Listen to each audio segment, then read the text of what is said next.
Bonjour, j'ai retrouvé sur internet des jeux de réflexion en DOS mode graphique que j'avais développés dans les années 90. En les téléchargeant, je me suis aperçu que ça fonctionnait très bien sous DOSBox. Bah écoutez, je vais vous montrer à quoi tout ça ressemblait. On y va.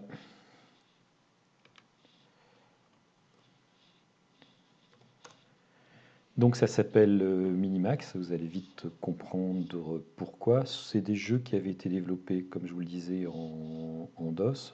La configuration requise pour les faire fonctionner, c'est un PC sous DOS, un 386 ou 486 ou Pentium, avec une carte EGA minimum et une souris, avec le driver mouse.com qui était intégré dans le DOS à l'époque.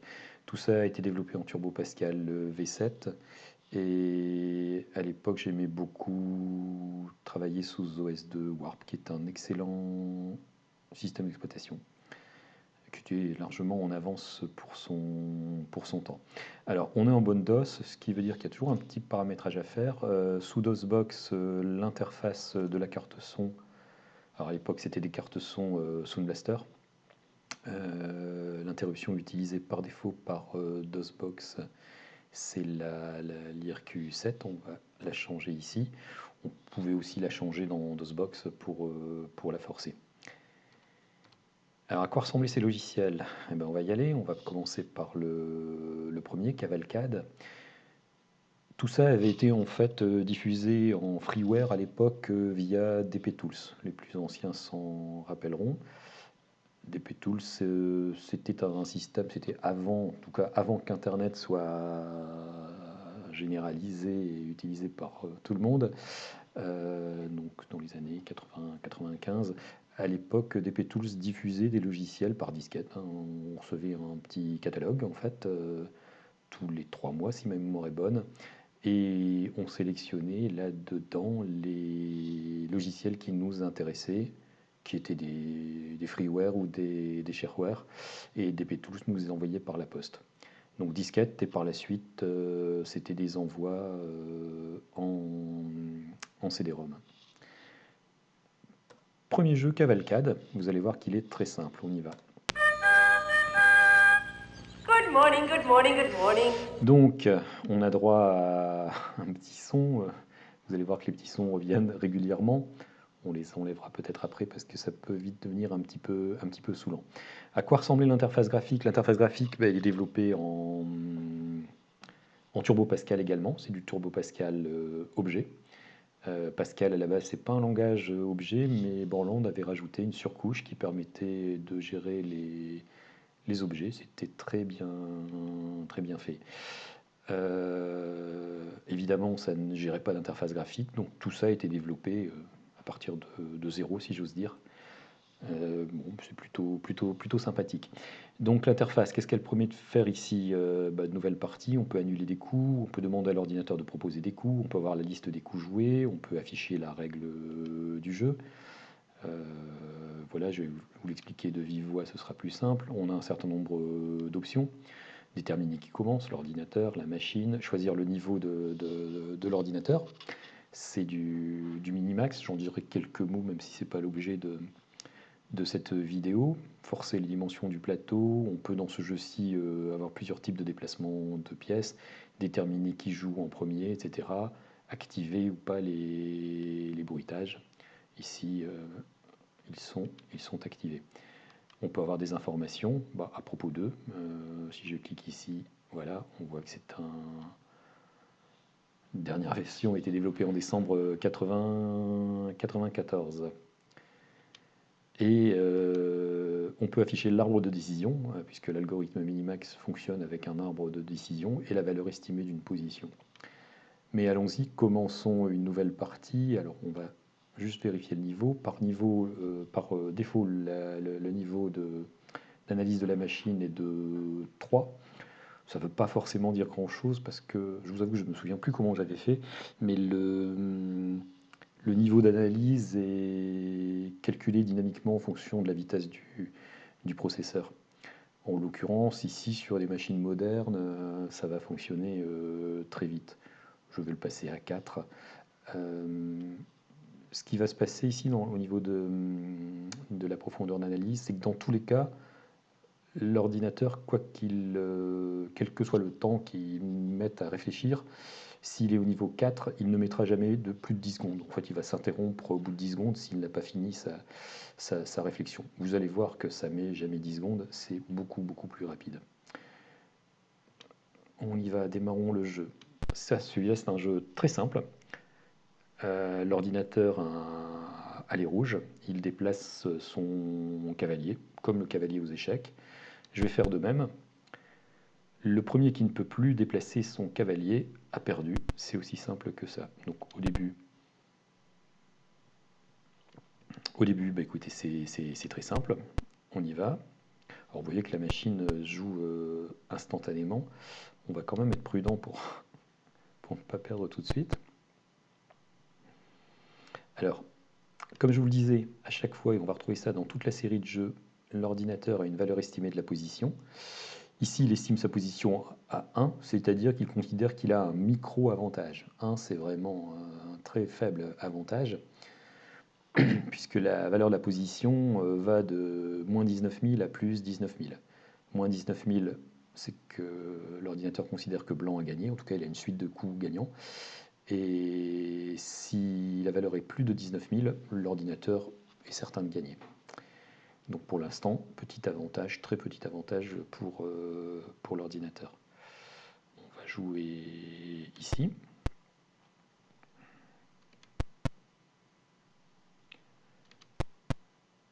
On va quand même réfléchir un petit peu pour ne pas se faire bloquer.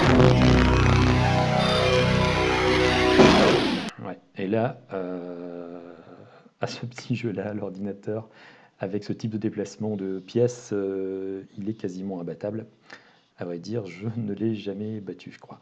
Donc là, en fait, il a trouvé qu'il peut gagner en 5 coups. C'est-à-dire qu'en gros, il a un mat en 5 coups. Si on affiche l'arbre de décision en cliquant ici,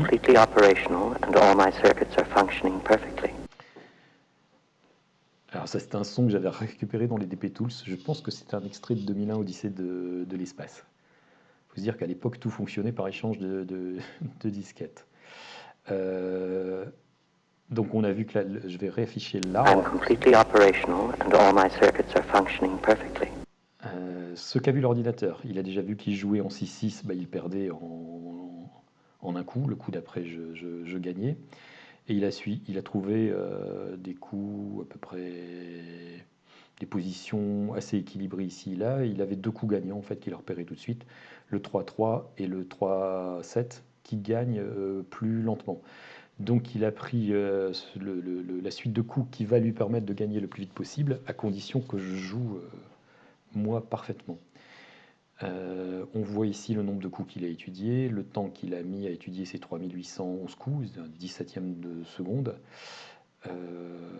Voilà, et on voit qu'il a ici la fiche profondeur d'analyse 4, mais en fait il a été allé plus loin puisque il a trouvé une suite gagnante plus rapide que ça. Là, ce qu'on va faire, je peux demander à l'ordinateur de m'aider, auquel cas il va me donner le coup qui me fera perdre le plus lentement possible. Donc de jouer en 1-3 par exemple, c'est le premier coup. On va regarder le deuxième en 3-2. Je vais jouer ici. Le deuxième, si je ne me trompe pas, le troisième en 2-4. Vous voyez, donc tout ça, l'ordinateur l'a déjà calculé en 1-6. Et là, je n'ai pas le choix, je suis obligé de jouer là, et il va gagner. Et quand l'ordinateur gagne, il a toujours ce petit rire pervers. Donc déplacement mode cavalier, c'est ce que l'on voit là, systématiquement. Peut-être qu'un très bon joueur d'échecs qui arrive à anticiper les mouvements de cavalier pourrait gagner, moi j'en suis absolument incapable. Ce qui est intéressant à ce jeu, vous allez voir, c'est que si on change une toute petite option, on va dire que les pièces ne bougent pas comme des cavaliers, mais comme des rois. On va démarrer une nouvelle partie.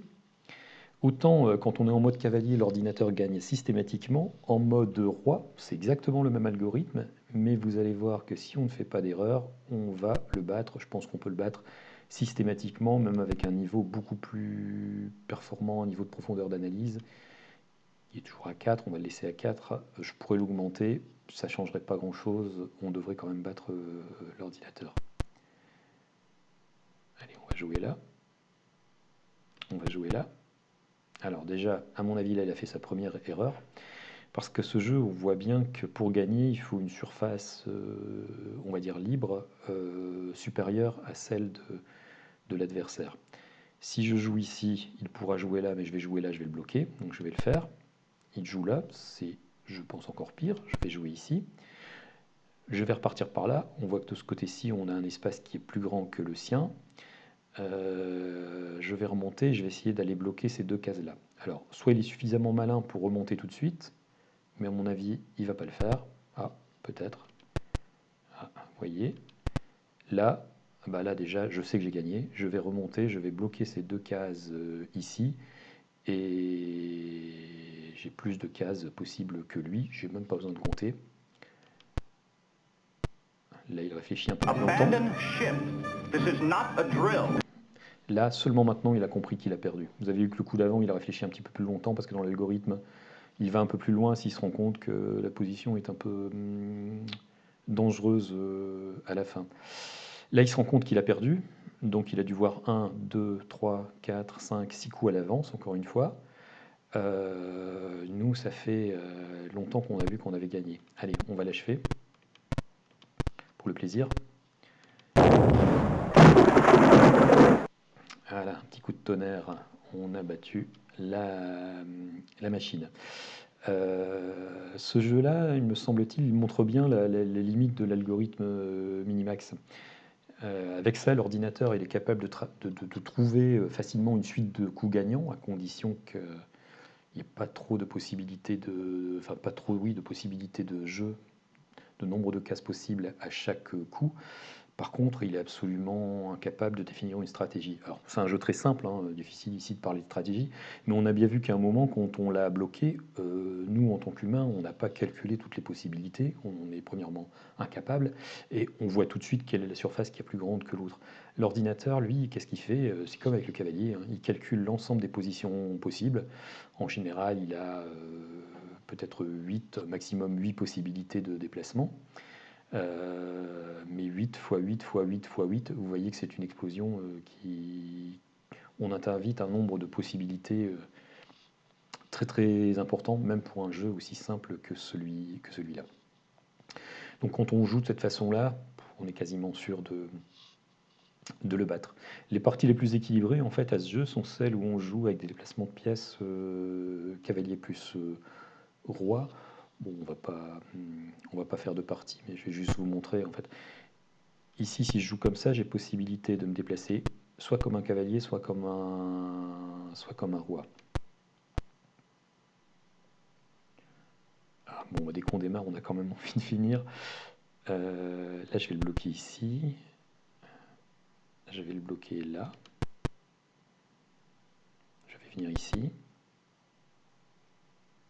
C'est pas évident que je gagne là, mais on va essayer. Je vais aller là, je vais aller là. Je vais le bloquer là. Ici. Ici. Alors là, ça va être serré.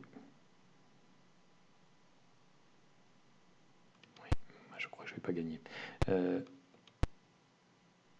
On peut gagner. Hein. Bon.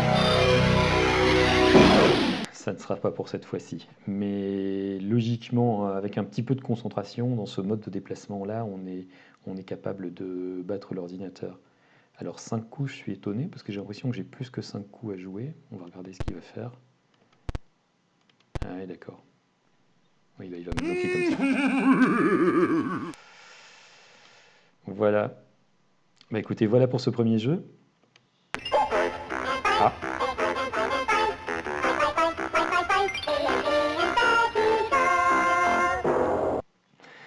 Petite fin de partie. à chaque fois dans le menu, j'avais détaillé la règle du jeu qu'on retrouve également dans le logiciel, et puis des remarques. Et les remarques, je pense que ça reprend ce que je vous avais dit là, entre les déplacements type roi et les déplacements type cavalier. Et le fait que l'ordinateur ne joue ni moins bien, ni mieux avec les cavaliers ou avec les rois. Par contre, nous, enfin, en tout cas moi, joueur humain, on est très mauvais quand il s'agit de voir 3, 4 ou 5 coups à l'avance les possibilités de déplacement d'un cavalier. Deuxième jeu, bon, tout le monde le connaît, Puissance 4, même algorithme, même présentation, vous allez voir, même son. Good morning, good morning, good morning. Alors Puissance 4, idem, hein, à Alpha Beta, on va regarder à quel niveau il est, niveau 4, bon allez, on va le pousser un petit peu niveau 5. On y va. Puissance 4, bon, je pense qu'à peu près tout le monde connaît. Le premier qui gagne est celui qui aligne 4 pions à sa couleur. On y va. À ce jeu, on peut réussir à battre l'ordinateur, mais c'est vraiment pas facile. Donc déjà là, il est suffisamment malin, il a joué ici, ce qui fait que ça me bloque cette case-là. Le premier qui va jouer là, enfin si moi je joue là le premier, j'ai perdu. Par contre, je vais faire quelque chose, je vais jouer là. Ce qui veut dire que si lui joue ici, c'est moi qui gagne. On va essayer d'avancer sur nos 4 alignements. Oui.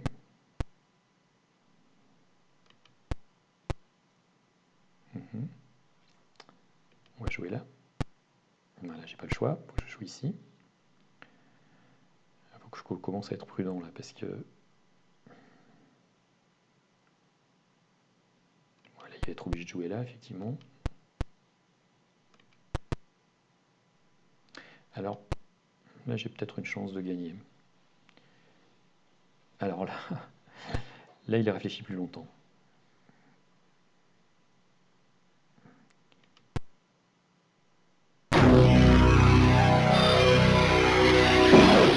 Bon. Alors là, il se rend compte qu'il a gagné dans 7 coups. 7 coups, ça me paraît énorme. Je ne sais pas comment il a vu ça. Je pense qu'il a dû calculer effectivement. Moi, je ne peux pas jouer là, sinon il gagne. Je ne peux pas jouer là, sinon il gagne. Je ne peux pas jouer là. Si je peux. Non, je ne peux pas jouer là, sinon il gagne aussi. Là, donc je suis coincé. Je peux jouer ici, mais ça ne m'apporte rien. Ah oui, je vois ce qu'il a fait. Oui, bon. Oui, ben voilà, voilà. Il m'oblige à jouer là. Il gagne. Il gagne avec un alignement. Avec cet alignement là. Là, j'ai perdu, mais bon, j'ai peut-être mis un niveau de profondeur un peu fort, mais on peut le battre. J'ai presque envie de refaire une partie, mais bon, c'est pas le but du jeu. Je la referai après. Je vais m'arrêter là, sur puissance 4. Bon, allez, je m'arrête là. Je vais essayer de le battre quand même. C'est jouable.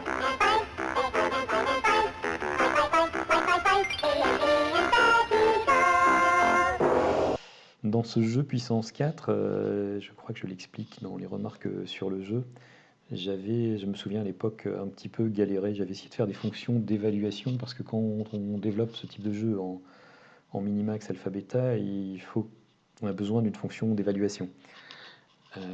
J'y reviendrai peut-être dans une autre vidéo. J'avais essayé de faire quelque chose de très compliqué, mais en fait, je suis revenu à quelque chose de plus brutal et l'ordinateur joue plutôt pas mal comme on l'a vu ici. Bien qu'il soit, on peut le battre. Autre jeu du même genre, toujours Minimax, c'est Isola. Alors, Isola, c'est mon petit préféré dans ces jeux-là. Alors, notre petite Good musique morning, good habituelle. morning, good morning. Le niveau, on va le laisser un niveau d'analyse relativement faible. On va quand même essayer de gagner pour une fois.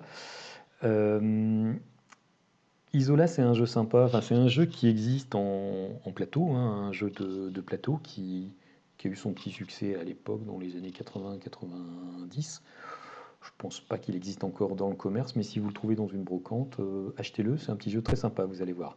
Donc c'est un jeu qui se joue à 2 joueurs, en l'occurrence là c'est l'ordinateur qui a démarré. Celui qui démarre a toujours, me semble-t-il, à ce jeu-là un petit avantage. Le jeu est assez simple en fait, j'ai mon pion blanc, je le déplace et j'enfonce une case. Alors dans le plateau de jeu réel, c'était effectivement des cases en fait qui s'enfonçaient dans le plateau.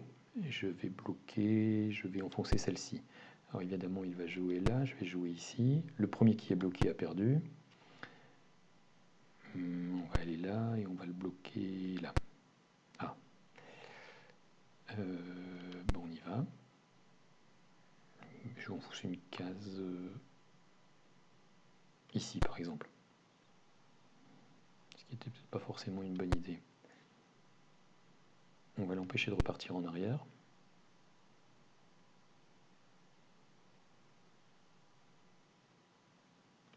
On va essayer ça, je suis pas sûr que ce soit une bonne idée, mais... Donc là, c'est là où il faut commencer à réfléchir. Je vais jouer ici.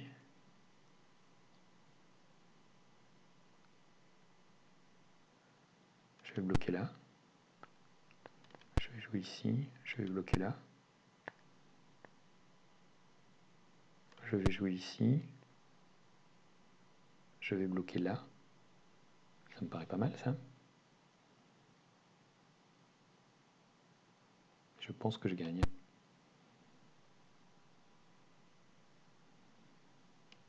Je joue ici. J'ai gagné. Bon, faut dire que j'avais mis un niveau de jeu qui était assez faible. On va l'augmenter. On va le mettre ne serait-ce qu'à 3. On va lui donner sa chance. Allez, on va faire une nouvelle partie.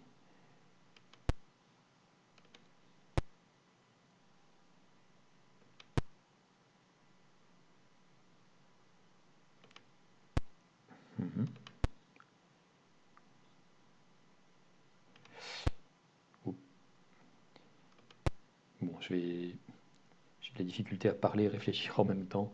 Je vais un peu moins réfléchir, tant pis si on perd.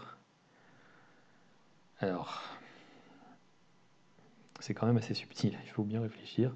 Donc je vais jouer ici, je vais le bloquer là, ça me paraît pas mal. Ah, là il est parti.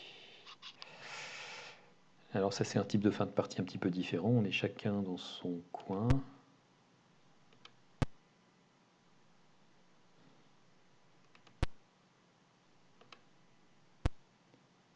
Oui, là ça va être à mon avis compliqué pour moi. Je vais le bloquer ici. Vous voyez que là il se rend compte que dans l'algorithme, quand il arrive à faire les positions un peu tendues, il essaie d'analyser plus loin. Là j'ai guère le choix, hein. Je vais jouer ici. Je vais le bloquer là.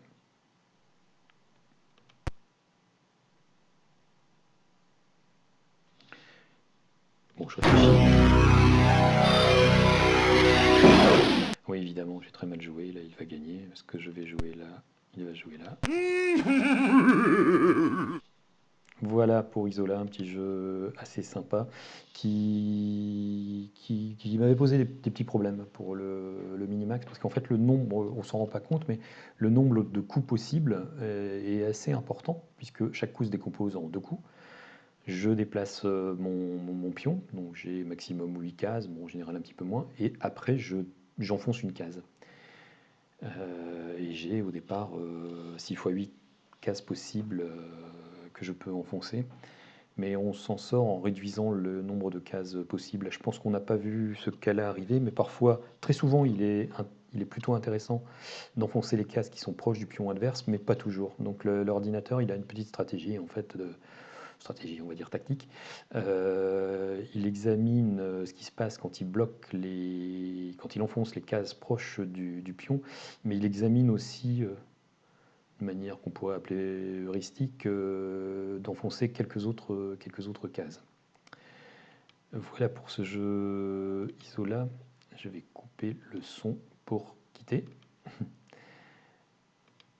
donc qui est un jeu très, très sympa. En plus, dans Isola, on peut aussi changer le déplacement des pièces. Mode cavalier, comme dans Cavalcade, ou mode cavalier plus roi. Il y a un petit texte qui explique euh, les règles du jeu, enfin, comment la machine joue, ce qu'elle envisage comme coup. Et on voit bien que le problème de ce jeu-là et de Minimax, c'est qu'il y a une explosion combinatoire qui est juste énorme si on explorait tous les coups. Donc on ne les explore pas tous. Sinon, au bout de quatrième demi-coup, on est déjà à 23 milliards de possibilités. Autant dire que c'est énorme. Et les résultats deviennent inversement proportionnels au score des socialistes aux élections. C'était en 94. Bon, ça n'a pas beaucoup changé depuis. Voilà pour Isola. Tir croisé. Ah, tir croisé.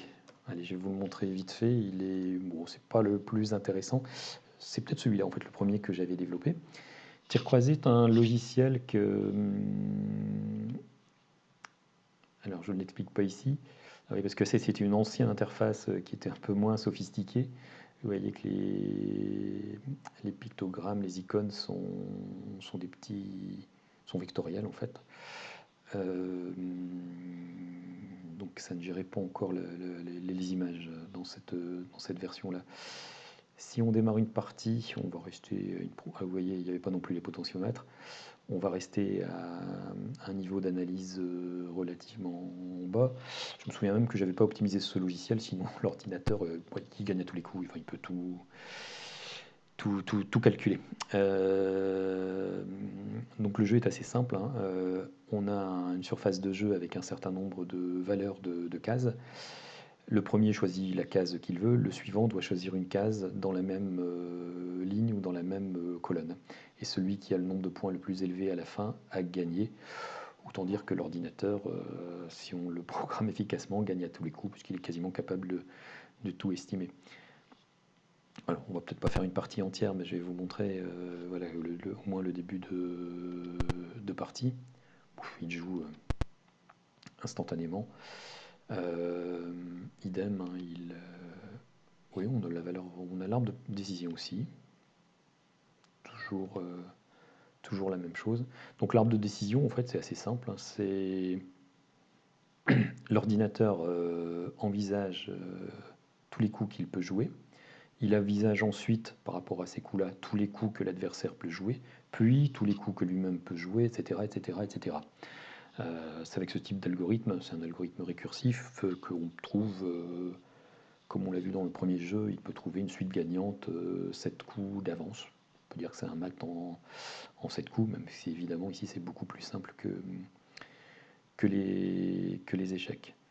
Je ne vais pas aller jusqu'au bout de la partie, d'autant plus que dans ce que j'ai récupéré sur internet, visiblement il manque des polices de caractère, parce que les chiffres ici normalement sont beaucoup plus grands que ce que l'on voit là. La partie se termine aussi quand aucun des deux joueurs ne peut plus jouer. Évidemment, ici, si j'y joue 7, il risque de prendre le 9, on va essayer, oui. Etc., etc. Et là, si je regarde le nombre de coups qu'il analyse, bon, là, il a analysé, bon, le temps de réflexion, c'est 0 secondes. On va augmenter un peu le niveau, voir un petit peu ce que ça donne. Ah, ça peut peut-être être beaucoup plus long, on va voir. Moi, je vais jouer le 8. Combien il a estimé de coups là il a calculé 128 000 coups en 2 secondes 69. Le nombre de coups par seconde est négatif. Très probablement, dans l'affichage, je dois travailler avec des nombres entiers, enfin des nombres. Il y a un overflow quelque part. Là, il n'a pas réussi à résoudre complètement le jeu, mais autant vous dire que je pourrais mettre un niveau de jeu beaucoup plus élevé. Il trouvera la suite de coups gagnants. Je pense qu'à ce jeu-là, celui qui commence doit être à peu près sûr de gagner. Bon, je vais en arrêter là pour ce jeu-là. C'était un jeu qui avait été publié dans un très très vieux numéro de Jeux et Stratégie avec un programme pour TI-59 que j'avais réécrit pour à l'époque Mac Casio FX 502P. Là j'ai écrit 602, mais je pense que c'était la 502P. Évidemment, TI-59 ou 502P, c'était pas de l'algorithme Minimax, hein. Ce type de calculatrice ne permet pas de le faire. Mais je pense qu'était codé en dur la recherche sur deux niveaux de coût. Le coût de la machine, le coût du joueur et peut-être trois, le coût de la machine, je ne me souviens plus. Et puis une fonction d'évaluation qui est toute simple, puisque la fonction d'évaluation, ce n'est jamais qu'une addition du nombre de points que l'on marque. L'avant-dernier jeu, ou plutôt le dernier de la série Minimax, parce que Fourmi est un jeu un petit peu particulier, on regardera vite fait, c'est Othello. Alors Othello, je pense que tout le monde connaît, enfin à l'époque, Good morning, good morning, good morning. c'était un jeu très populaire dans les années 80-90, Othello, et c'est un jeu aussi qui était beaucoup adapté sur ordinateur, parce qu'il est relativement simple à programmer. On va regarder le niveau d'analyse 4. Bon, allez, on va le passer à 5. On y va, on va faire une nouvelle partie. Alors, Othello. Alors, vous avez remarqué que là, la machine a réfléchi un petit peu parce qu'il n'y a pas de bibliothèque de début. Donc, dès le premier coup, il cherche, il calcule tout, ce qui est pas la meilleure façon de faire. Je pense que pour tous les premiers coups, on devrait entrer en dur début de partie, mais bon, c'était pas ce qui m'intéressait de faire à l'époque. Donc le jeu, pour ceux qui ne connaissent pas, il est très simple, hein. Chaque pion, donc si vous l'avez en jeu de plateau, chaque pion est biface, il a une couleur bleue, une couleur rouge, et moi ici j'ai les bleus. Il faut que j'encadre un des pions de l'adversaire, sinon je dois passer mon tour si je ne peux pas encadrer un pion. Et tous les pions que je vais encadrer par des pions bleus, les pions rouges entre les pions bleus, vont changer de couleur. Si je joue par exemple ici, le pion rouge du milieu va devenir bleu. Donc l'ordinateur joue là. Vous allez voir que l'ordinateur a une stratégie un peu curieuse et un peu pénible pour le joueur humain, parce qu'on a toujours l'impression qu'on va gagner et à la fin on se fait dégommer. Bon, on y va, on va jouer là. Alors on a toujours intérêt, je suis étonné qu'il fasse ça, parce qu'on a toujours intérêt à prendre... les cases du bord sont toujours intéressantes. Là, ça serait intéressant que je puisse jouer là, mais je ne peux pas. On va jouer ici. Il réfléchit quand même, j'ose pas dire longuement, mais quand même un peu. Bon, on y va, puisqu'il nous donne des cases de bord, prenons-les. D'accord. Et ben on va continuer.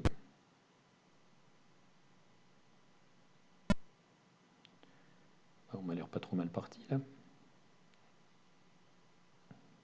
Ouais. Par contre, vous voyez ici, si je joue là, effectivement, je vais avoir mes deux cases ici, mais lui, il va jouer là, il va me prendre toute cette série-là. C'est là que l'ordinateur est, est assez fort, en fait. Et en fait, si je me souviens bien, la stratégie de l'ordinateur jusqu'à un certain niveau de la partie, c'est de minimiser le nombre de pions à sa couleur sans perdre. Ça peut paraître curieux, mais vous allez voir qu'en fin de partie, ça marche plutôt pas mal. Et il va, le problème c'est toujours le même, c'est qu'il va il va réduire mes possibilités de jouer en fait. Bon là j'avoue que je réfléchis pas beaucoup, hein. Là on va le prendre là par contre. Ouais.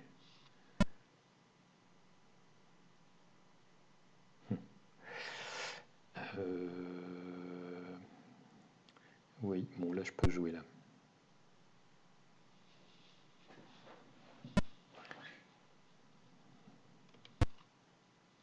Alors jusque maintenant vous vous dites l'ordinateur joue très mal. Alors peut-être qu'il joue effectivement très mal. On va voir. Mais c'est souvent une illusion parce qu'à la fin il arrive toujours à retourner la situation. Othello s'appelait aussi Reversi, d'ailleurs il y a deux noms. Alors là, il me donne beaucoup de cases sur les bords, ce qui est plutôt normalement bien. Oui, mais j'ai peut-être pas bien joué. Parce que je lui laisse cette case-là, et quand il aura cette case-là, il va pouvoir me retourner tout ce qui est ici. On y va. On va jouer là.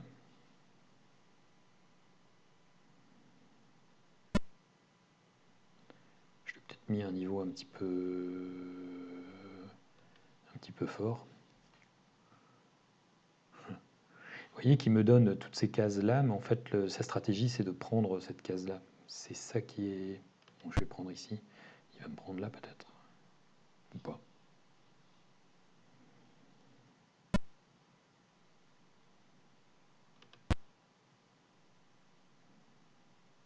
On va regarder ensuite à combien il estime sa position. Donc là, il réfléchit un petit peu plus longtemps.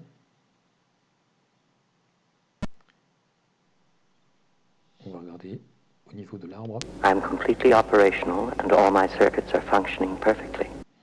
Alors, il considère qu'il a un avantage. Hein, et 79, bon, c'est pas un avantage extraordinaire, mais il a un avantage. Et on voit déjà que suivant ce que je joue après, cet avantage qu'il a peut augmenter considérablement. En gros, là, le meilleur coup pour l'ordinateur, enfin pour moi, il considère que mon meilleur coup c'est 1-3. Tous les autres coups sont très mauvais. On va regarder. Donc 1-3, il pense que ce coup-là c'est le moins pire, tous les autres sont très mauvais. Alors sincèrement, pourquoi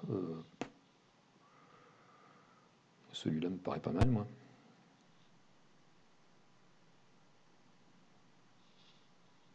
On avait un niveau d'analyse finalement assez fort. En fait, au niveau du temps de réflexion, je m'aperçois là qu'avec les ordinateurs modernes, et j'ai augmenté un peu la vitesse de DOSBox, le temps de réflexion n'est pas forcément homogène. Bon, il ne va jamais dépasser le maximum que l'on a mis. Donc on est à niveau 5. Niveau 5, 20 secondes, c'est le maximum de la réflexion. Si au bout de 20 secondes, il n'a pas trouvé, il va s'arrêter là, il jouera le meilleur coup qu'il a trouvé.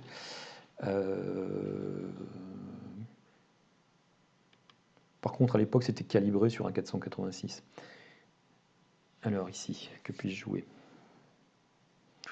Bah, vous voyez que je ne vais avoir que des mauvais coups, hein, parce que je vais jouer là, il va me prendre là. C'est ça qui est terrible en fin de partie. On va essayer ici. Là, arrivé là, on se dit quand même qu'on devrait gagner. Alors peut-être qu'on va gagner, ça serait étonnant.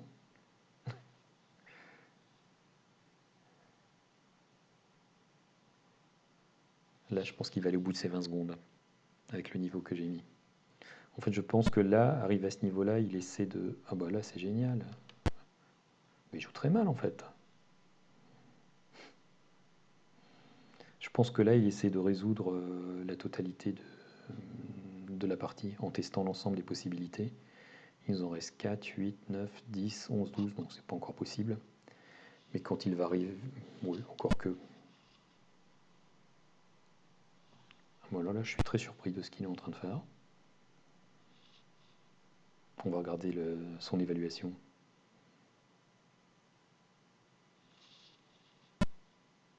Abandon ship. Oh, alors là, This is not a drill. c'est épatant. Là, il considère que je peux gagner. Je vous avoue que je suis un peu surpris. Bon, écoutez, oui, on va jouer là. Ah, c'est super, on va le battre. Si on se plante pas. Alors, il joue beaucoup plus vite. Je ne peux pas jouer. À moi de jouer. Moi, je vais forcer les coins. Encore à moi. Bah, écoutez, je vais jouer là. Il ne peut pas jouer lui, donc il a passé. Moi, je joue ici et je gagne. Yes. je, je suis très surpris parce qu'en général, je ne le bats jamais. Et bien, très bien. En plus, à un niveau d'analyse assez fort. Alors, à l'époque, je ne m'étais pas beaucoup pris la tête sur les fonctions d'évaluation. Je pense qu'il est possible de le faire jouer beaucoup mieux. Je me souviens que je le faisais jouer contre l'Othello qui était inclus dans Windows 3.1 à l'époque. Et ce logiciel-là battait toujours Windows. Et il jouait plutôt pas mal contre d'autres logiciels qu'on trouvait en freeware. Mais je ne suis pas un spécialiste d'Othello. Sa stratégie ne doit pas être très, très, très, très bonne en fait. On y va. Voilà pour Othello. À propos de l'interface graphique aussi, vous voyez que chaque fois il y a des couleurs. Si je tape sur la lettre J, le J s'affiche. N, nouvelle partie. Je peux taper O, niveau machine. Je vais baisser le niveau pour qu'elle joue plus vite ici. Donc l'interface est bien faite. Il y a aussi un truc intéressant, c'est que les positions des fenêtres est mémorisée. Je veux dire par là, voilà, je vais mettre le son hors fonction, je vais afficher l'arbre. Vous voyez la pause, je vais l'afficher ici en bas. Pour fermer une fenêtre, échappement fait aussi l'affaire. Si je rejoue et que je réaffiche l'arbre, ma petite fenêtre là, elle s'affiche toujours au même endroit. Alors en regardant tout ce qui s'affiche en haut, je pense aussi qu'il y a un problème au niveau du nombre de coups moyens par tour, parce que ça m'étonnerait qu'il y ait 22 coups par tour. Je ne sais plus ce que vous voulez dire cette entrée-là. Que dire d'autre? Effectivement, les coups joués, comme je vous disais, on les voit ici. Donc si ça dépasse, on a des fenêtres comme dans Windows. Et règles du jeu, c'est Othello, classique. Dans information, celui-là daté de 96. Oui, je l'avais fait évoluer. Mais j'avais fait les premières versions où il n'y avait pas toute cette interface graphique. Voilà pour Othello. Le dernier petit jeu, bon, c'est pas vraiment un jeu celui-là, Fourmi, c'est une variante du jeu de la vie. Ouais, on va dire que c'est une variante du jeu de la vie. Alors, c'est quelque chose que j'avais trouvé dans un Science et Vie à l'époque. Le principe est assez simple en fait, c'est ce qui est expliqué ici. Une fourmi colorée se retrouve sur un dallage, en l'occurrence ici marron au départ. Elle avance dans une direction pour arriver sur une autre dalle. Donc ici, toutes les dalles que l'on voit ici correspondent à un pixel en fait. Deux cas possibles, soit le pixel est marron et elle la peint dans sa couleur. Vous verrez que les fourmis ont plusieurs couleurs possibles. Elle tourne à droite. Inversement, si la dalle est déjà colorée, elle la repeint en marron, sa couleur à elle, et elle tourne à gauche. Donc ce principe, il s'applique pour une ou plusieurs fourmis à l'écran. Là, vous allez voir que ça va très vite, on ne va pas voir grand-chose, mais si on met une seule fourmi, ça fait un genre de patatoïde, et au bout de 10 000 coups, assez curieux, pourquoi? Mais au bout de 10 000 coups, vous allez voir ce qui se passe, je vais le faire. Donc on va faire une génération aléatoire d'une seule fourmi. Et voilà ce qui se passe. Vous voyez, jusque-là, il y a eu 10 000... elle s'est baladée pendant 10 000 coups ici. Et arrivé au 10 millième, ou à peu près, il y a une espèce de trame qui se met en place. Ce qui est amusant là-dedans, c'est comme le jeu de la vie, c'est quand on met plusieurs fourmis, suivant les positions que l'on met au début. Ici, il y en a deux. Donc une rouge et une jaune, et avec les règles que l'on a vues tout à l'heure, ça fait un mouvement éternel en fait, cyclique. Donc dans l'interface, échappement, voilà, si je tape sur P, comme j'ai vu, éternité 2, j'appuie sur 2 et j'ai, voilà. Bon, c'est des positions que j'avais dû trouver un petit peu au hasard. Éternité 3, alors qu'est-ce que ça fait? Voilà, là c'est vraiment tout petit, etc., etc., in extremis. C'est des positions un petit peu remarquables. Et on peut aussi soit positionner les fourmis à la main. Ici est joli, qu'est-ce que c'était par exemple?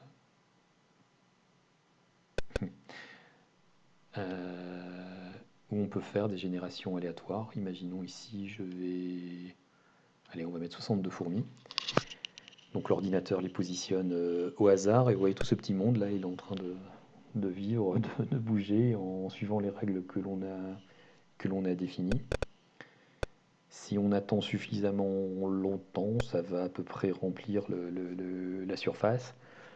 Parfois, ça va laisser des mouvements perpétuels à la fin, mais souvent, quand il y a beaucoup de fourmis, elles finissent toutes par mourir, soit en sortant du plateau de jeu, soit en... Oui, ça fait des phénomènes un petit peu amusants. Et à la fin, on a une espèce de graphisme un peu bois. En tout cas, c'est coloré. Celui-là, donc contrairement aux autres qui étaient oui, en EGA, celui-là doit fonctionner en VGA. Vous voyez qu'en bas à droite, il y a un petit mouvement perpétuel qui va peut-être rester. Voilà. Bon, je vais m'arrêter là. Mais c'est assez drôle de voir tout ça. J'avais aussi fait un jeu de la vie avec la même interface, avec des pixels plus gros. Je travaillais en bloc de pixels, mais bon, il a été disparu. Enfin, il est disparu dans les changements de PC. Il est peut-être quelque part sur une disquette, je ne sais plus. Voilà, on peut régler la vitesse, on peut les règles du jeu, on les avait vues, continuer quand on interrompt avec la touche échappement. Et bien voilà pour toute cette collection de jeux Minimax. Je vais mettre dans le forum le lien si ça intéresse quelqu'un pour télécharger tout ça, avec les sources que j'ai retrouvées. J'ai peut-être pas toutes les sources. Je vais voir. Si je retrouve les sources, je vais les mettre. Voilà. Et bien écoutez, bonne continuation. À bientôt.